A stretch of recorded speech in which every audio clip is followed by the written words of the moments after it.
In a sunny meadow, where the shadows of a large tree offered shelter from the heat, the children gathered around Grandfather Eris.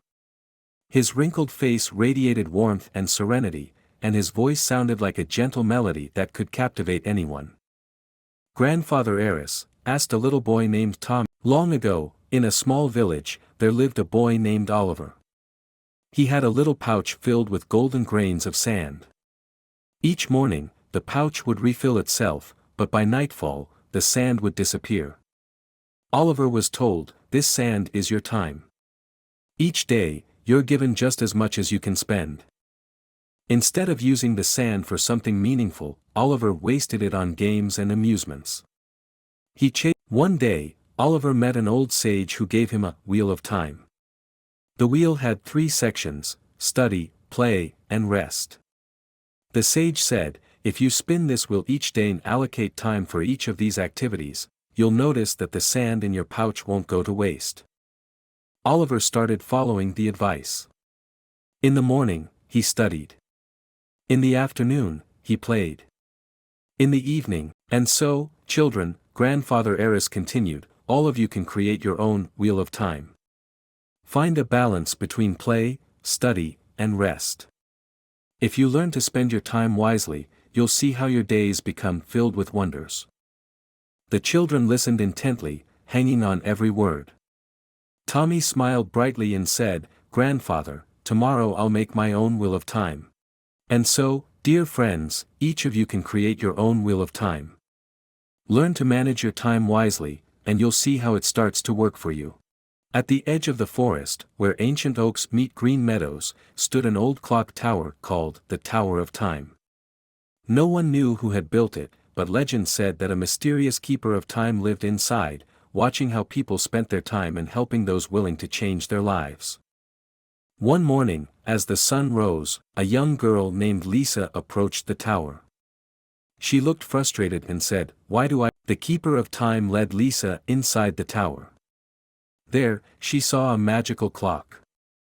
Instead of numbers, its face had words: dreams, study, friends, and rest. "This clock shows how you spend your time," explained the keeper. "Look, the hand is stuck on useless. It means you're spending your time on things that bring nothing valuable." Lisa frowned. "But I just watch videos and chat with friends. Is that bad?" "It's not bad if it brings you joy," the keeper said with a smile. "But everything needs its time." The keeper of time gave Lisa a set of glowing hourglasses, each representing a different activity: study, play, and rest. "Whenever you use your time wisely, these hourglasses will glow brighter," he explained. "For example, if you solve math problems, play outside, or help your family, the sand will shine. But if you waste time, the glow will fade." At first, Lisa struggled. She was used to spending her time however she pleased. But gradually, she learned to set her mornings for study, her afternoons for play, and her evenings for rest and reflection. Soon, the hourglasses glowed as brightly as the stars in the sky. Weeks later, Lisa returned to the Tower of Time, holding her brightly glowing hourglasses. "Now I understand," she said to the keeper. "When I value my time, every day becomes special." The keeper smiled. "You have learned the most important lesson. Time doesn't just pass, it fills your life with meaning when you know how to use it. Remember, every minute can become magical if spent wisely." From that day on, Lisa helped other children create their own schedules and value each moment. She often said, "Our time is the greatest magic. It makes us happy when we learn to manage it well." In a peaceful valley, surrounded by rolling hills and blooming wildflowers, there was a crystal-clear lake known as the Lake of Echoes. It was said that whoever spoke to the lake would hear their own words echoed back, not just as sound, but as actions they had taken in their lives. One day, the woman waved her hand, and the lake's surface became a living mirror. Daniel saw moments from his past. There he was, ignoring a friend who needed help with a project; there he was, choosing to play games instead of studying for an important test; and there he was, spending hours scrolling on his phone, while his grandmother waited for him to visit. Daniel's chest tightened. But these are small things, he protested. They don't matter that much. The woman smiled gently.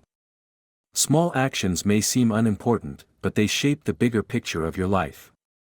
Let me show you what happens when you choose differently. The lake's surface shifted, showing an alternate series of events. Instead of ignoring his friend, Daniel helped with the project. His friend smiled with relief and later returned the favor when Daniel needed help. He studied for the test and passed with confidence, which inspired him to work harder in school. He spent time with his grandmother, who shared stories that taught him valuable lessons about life and resilience. Daniel was astonished. So, every small choice I make creates ripples like this? Yes, the woman replied. Your choices are the stones. Daniel returned home with a newfound understanding. The next day, he offered to help a classmate with a difficult math problem. He set aside time to visit his grandmother and asked her to tell him her favorite story. He also began planning his days to balance work and play. Slowly but surely, Daniel noticed how his life began to change. He felt more confident, connected, and purposeful. The ripples he created brought back echoes of kindness. Years later, Daniel returned to the Lake of Echoes as a young man. He stood at its edge and tossed a small pebble into the water. The ripples spread outward, shimmering in the sunlight.